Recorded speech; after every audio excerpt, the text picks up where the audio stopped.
This is a special edition of Macro Voices with hedge fund manager Eric Townsend, the premier financial podcast targeting professional finance, high net worth individuals, family offices, and other sophisticated investors.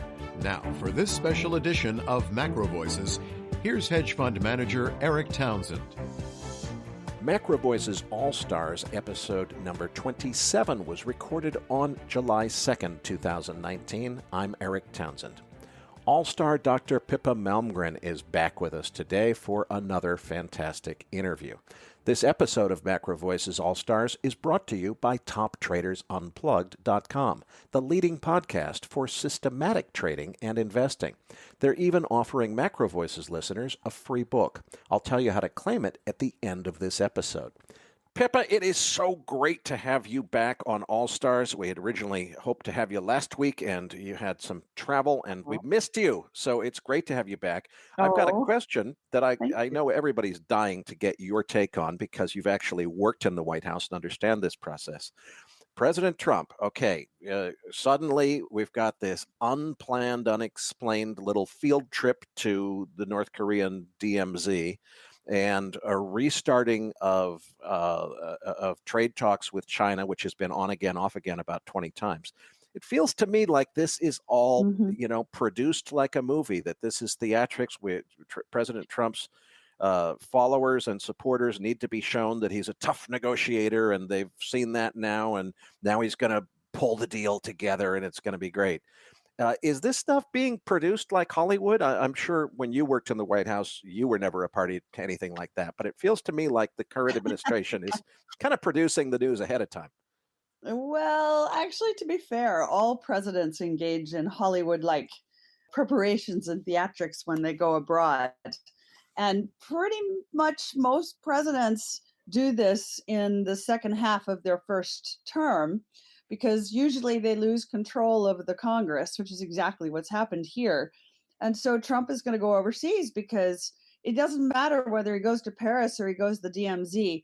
You get fantastic pictures and press control and control of the narrative when you go overseas as president. But this particular event is super interesting in my view because, I've argued for a long time that he wants for his Wikipedia entry, and Xi Jinping also wants for his Wikipedia entry, that these are the two men that permitted a normalization of the relationship between North and South Korea and a diminishment, if not an entire removal of the nuclear threat on the Korean Peninsula. And so, I've long argued that the way Trump and Xi are negotiating is that they want this deal, but they'll use anything to get there, including discussions about trade and discussions about Huawei and discussions about the South China Sea and discussions even about Iran. And so all of it is aimed at, can we get to a place where there's a deal announced on the Korean Peninsula being normalized? Because that's such an epic historic event. It's worth it for both of these leaders. And so I keep thinking they are edging closer to a deal. Yes, it gets noisy and they fall into squabbles now and again, but the Chinese recognize that this deal is not going to be on the table or on offer the next president who comes into power. This is a Trump exclusive, one-time only deal. And so I still think that's what we're edging toward. And how fascinating that even when there's a hint of success, the markets go through the roof. And I keep saying, all they have to do is exchange packs of bubble gum and the stock markets are going to rally extraordinarily. So the risk here for markets is all upside risk, not downside risk. One other thing that I think is super important is the relationship between the Saudis and the president. And again, we have a president who, like I keep saying, all presidents want to have the Wikipedia entry. And having a confrontation with Iran would certainly be in that Wikipedia entry. And we just happen to have this interesting alignment right now between both the Israelis and the Saudis, both of whom would very much welcome a confrontation with Iran. We've recently seen the news that the Saudis have become the biggest buyers of US treasuries. So I'm just a little bit keeping an eye on that relationship and how deeply intertwined the two seem to be. And I just think everybody's been all focused on the relationship between President Trump and President Putin, but a lot less focus on the Saudi relationship. And I just think that's all tied up as well with this question of whether there's going to be conflict with regard to Iran. Let's go a little further on that subject of Iran and that conflict. It seems to me like John Bolton wants to have a war. If you're the expert on this, Pippa, I'm just an amateur, but it feels to me like President Trump is looking at this thing saying, wait a minute, in an election year, do I really want to get into this? Probably not. And it seems to me like maybe we're starting to see a de-escalation where this whole thing is going to calm down. Again, I'm an amateur. What do you think? Am I on the right track? I'm not sure that works, actually, that logic that you don't want to have confrontation during an election.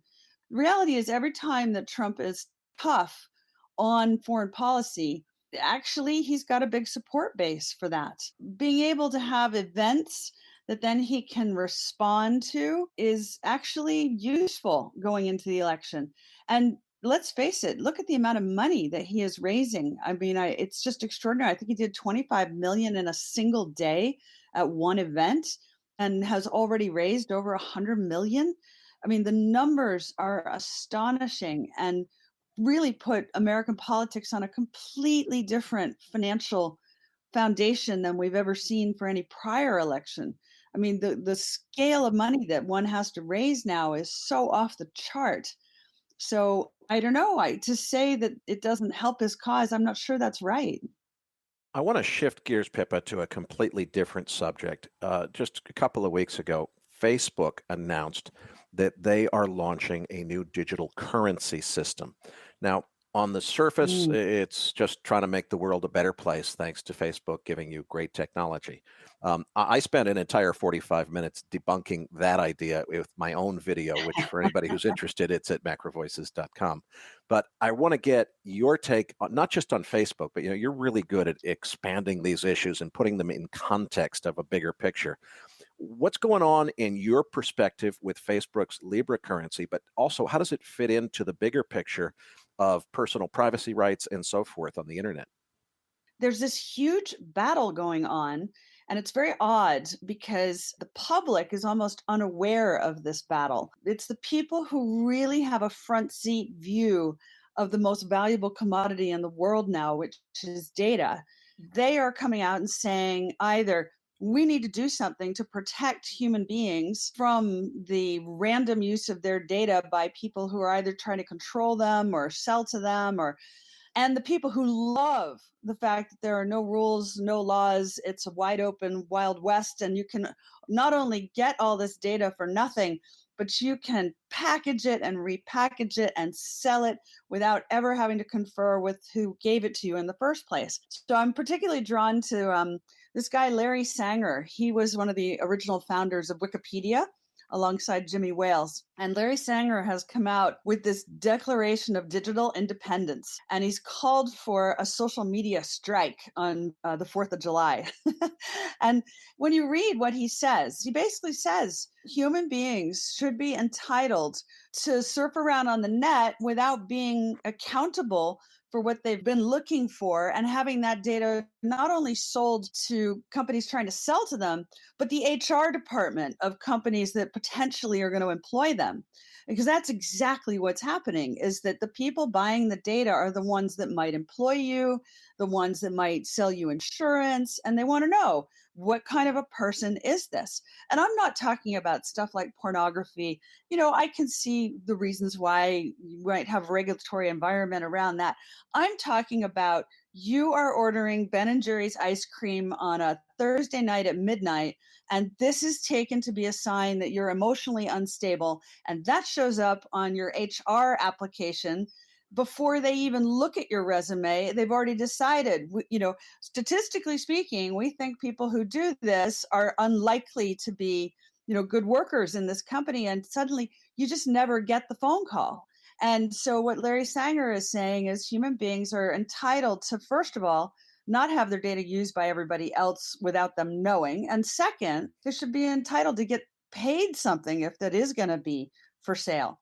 And all of that then takes me to the Libra issue, which is that's a bit like the WeChat platform in China, which is like WhatsApp, except it adds payments. Now, in China, the government uses WeChat to track every single citizen, what you say, who you talk to, what you're focused on, everything. Your physical movements are tracked. And it becomes a way, if they don't want you to move from A to B because you've been behaving badly, then you can't use the payments mechanism. They connect it to all of your data. So you try to take a train, you can't board a train. And so it becomes part of creating a digital prison.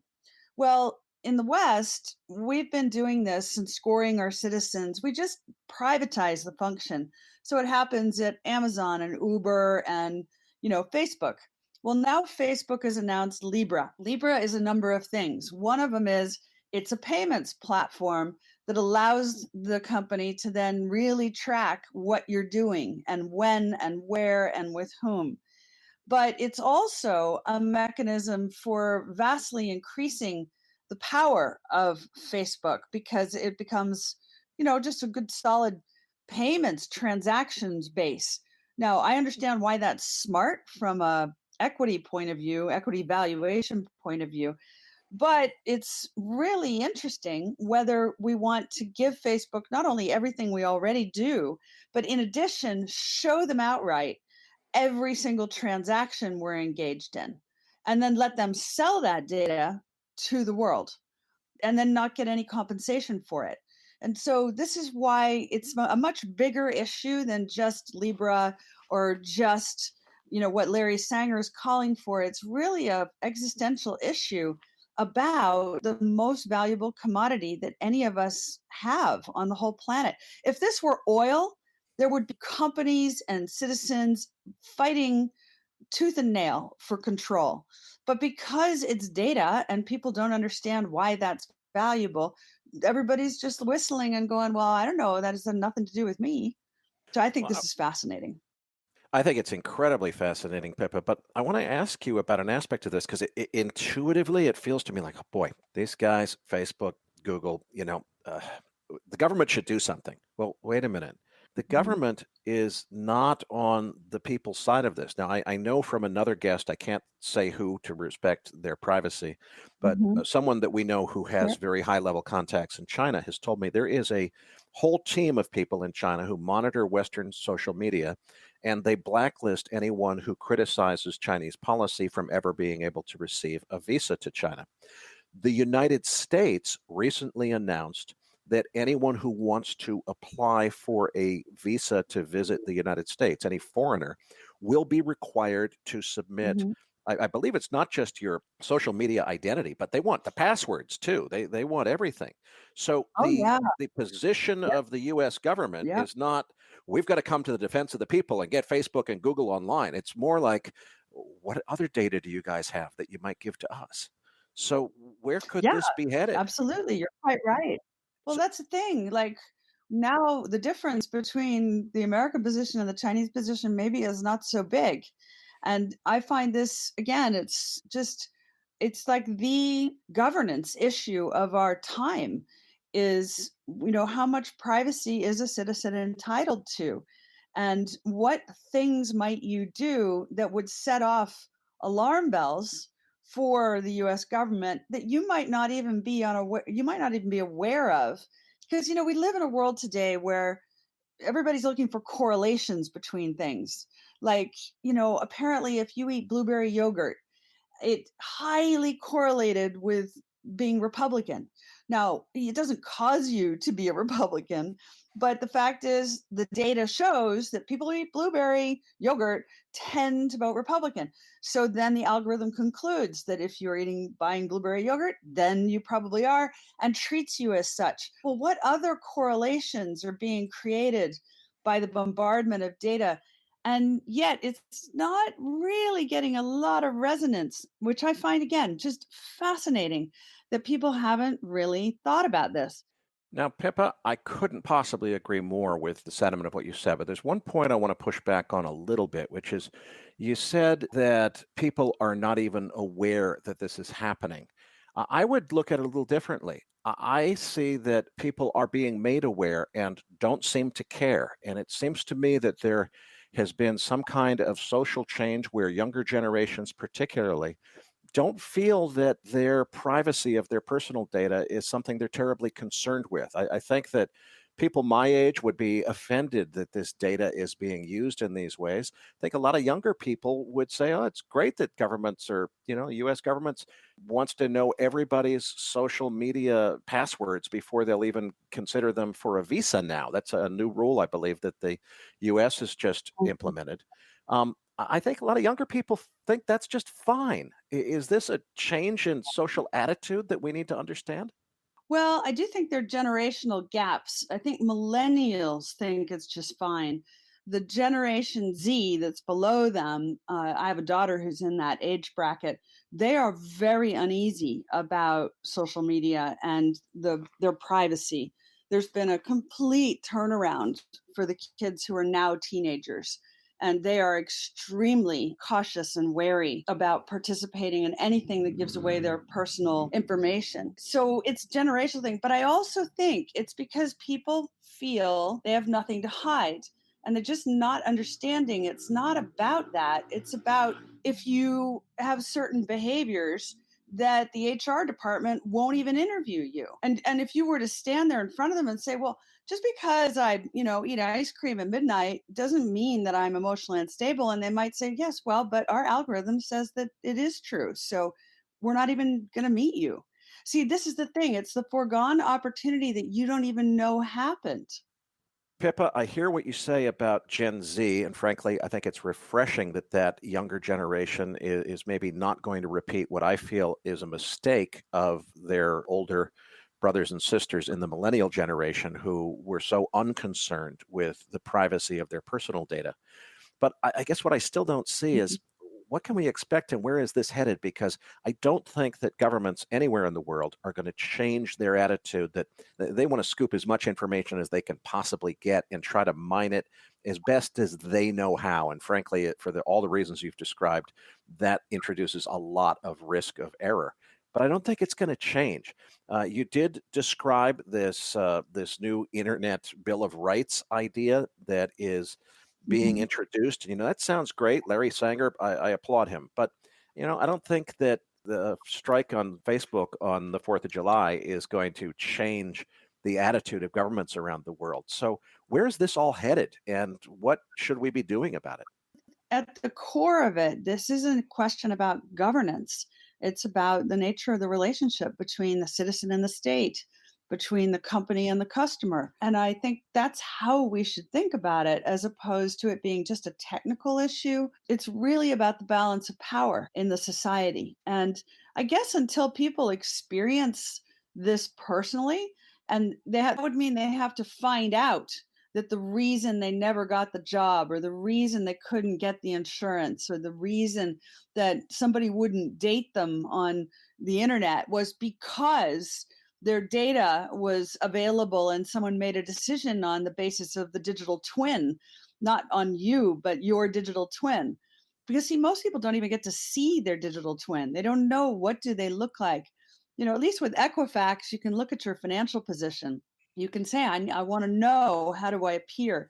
But we don't have an Equifax for all of your personal data. And frankly, algorithms and supercomputing and AI all together are making what used to be anonymous data and discrete silos of data. Now, basically, you remove the anonymity. It's so easy to figure out who you are based on a few metrics, and suddenly you're de-anonymized. And now we know exactly you and your behavior and how you think because it's all connected up. So I guess I don't know, maybe people have to experience something and be shocked by that before they'll react. I don't know. What do you think? Well, it really worries me, frankly, but I have to think. Suppose that Larry Sanger has a really productive Fourth of July strike or whatever, and as you described with Equifax, my understanding is that's a law that Equifax has to disclose your credit Yeah. history to you because that's a right that you have. Suppose Larry Sanger makes a big issue of this, and there's a big push. For the Larry Sanger Act, which is a new act of Congress which requires disclosure of all personal data of yours. You have a right to see what is being shown to others from anybody who's collecting it. I have a feeling that the most vocal and outspoken opponent of that would be the US government, who probably feels that in the fight against terrorism, they need to be mining all this data and they don't want people to know exactly what they're doing. Am I just being paranoid to think that that would be their reaction? Well, yeah, I think there are different parts of the US government with different attitudes on to this subject, but there surely would be parts of the US government that loves this incredible ability to engage in reconnaissance of private lives. But there are parts of the US government that would be horrified and wanting to protect the rights of the citizen in keeping with the Constitution. So again, it's a big argument. But if you look at what Larry Sanger's calling for, it's so simple. He says, free individuals should be able to publish our own data freely without having to answer to a corporation. That seems pretty straightforward. It should be legal to own your own data, and you should have moral rights over the control of your own data. This is not that outrageous. You should be able to engage in things like private conversations in your home without having to worry that that's being broadcast and sold to the internet. So now, if you're arguing with your spouse, there's a whole bunch of organizations that start trying to sell you divorce services. I just think it's a governance question.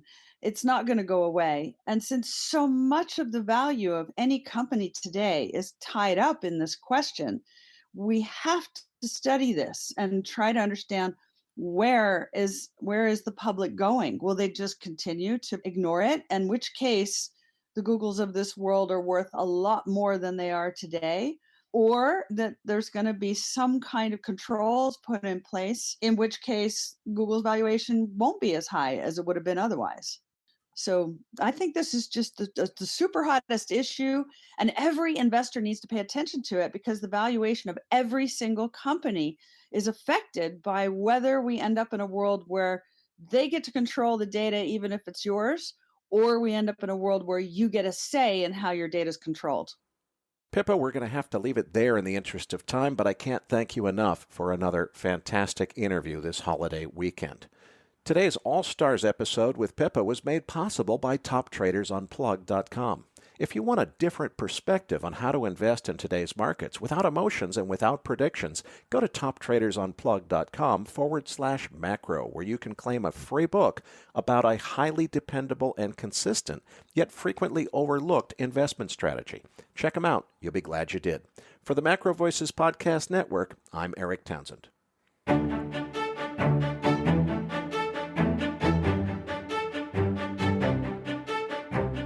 That concludes this edition of Macro Voices. Be sure to tune in each week to hear feature interviews with the brightest minds in finance and macroeconomics. Please register your free account at macrovoices.com.